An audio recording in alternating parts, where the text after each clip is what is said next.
Thiruvananthapuram Kazhakkoottam sub ട്രഷറിയിൽ നിന്നും 15 ലക്ഷം രൂപ തട്ടിയ സംഭവത്തിൽ 5 ജീവനക്കാർക്ക് സസ്പെൻഷൻ. വ്യാജ ചെക്ക് ഉപയോഗിച്ചാണ് പണം പിൻവലിച്ചത് എന്ന് കണ്ടെത്തി. മരിച്ചവരുടെ അക്കൗണ്ടുകളിൽ നിന്നും പണം തട്ടിയതായി ധനവകുപ്പിന്റെ പരിശോധനയിൽ വ്യക്തമായി. അജീഷ് ജയകുമാർ തിരുവനന്തപുരത്ത് നിന്ന് കൂടുതൽ വിവരങ്ങളുമായി ചേരുന്നു. അജീഷ്, എങ്ങനെയായിരുന്നു ഈ ഉദ്യോഗസ്ഥ സംഘത്തിന്റെ തട്ടിപ്പ്? വേണു, ഇക്കഴിഞ്ഞ മൂന്നാം തീയതിയും 4-ാം തീയതികളിലുമാണ് ഈ തട്ടിപ്പ് പ്രധാനമായിട്ടും നടന്നിട്ടുള്ളത്. ഈ ശ്രീകാര്യം സ്വദേശി മോഹനകുമാരിയുടെ പരാതിയിലാണ് ഇപ്പോൾ അന്വേഷണം നടത്തിയിട്ടുള്ളത്.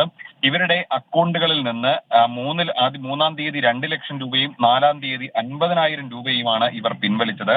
പണം പിൻവലിച്ചത് വ്യാജ ചെക്ക് ഉപയോഗിച്ചെന്നാണ് കണ്ടെത്തിയിട്ടുള്ളത്. കഴിഞ്ഞ മാസം പുതിയ ചെക്ക് ബുക്ക് നൽകിയെന്നാണ് ട്രഷറി അധികൃതരുടെ അവകാശവാദം. എന്നാൽ ചെക്ക് ബുക്കിന് അപേക്ഷ നൽകിയിട്ടില്ലെന്നാണ് പരാതിക്കാരി പറയുന്നത്. എന്നാൽ പുതിയ ചെക്കിലെ ഒപ്പ് വ്യാജമാണെന്നും മോഹനകുമാരി പറയുന്നുണ്ട്. ട്രഷറിയിൽ പണം പിൻവലിക്കാൻ എത്തിയപ്പോഴാണ് ഈ തട്ടിപ്പ് വിവരം പുറത്തറിയുന്നത്. ഇതിനെ തുടർന്ന് ഇവർ പരാതി നൽകുകയായിരുന്നു. ഇതിനെ തുടർന്നാണ് ധനകാര്യ വകുപ്പിന്റെ പരിശോധനാ സംഘം ഇവിടെ പരിശോധന നടത്തിയത്.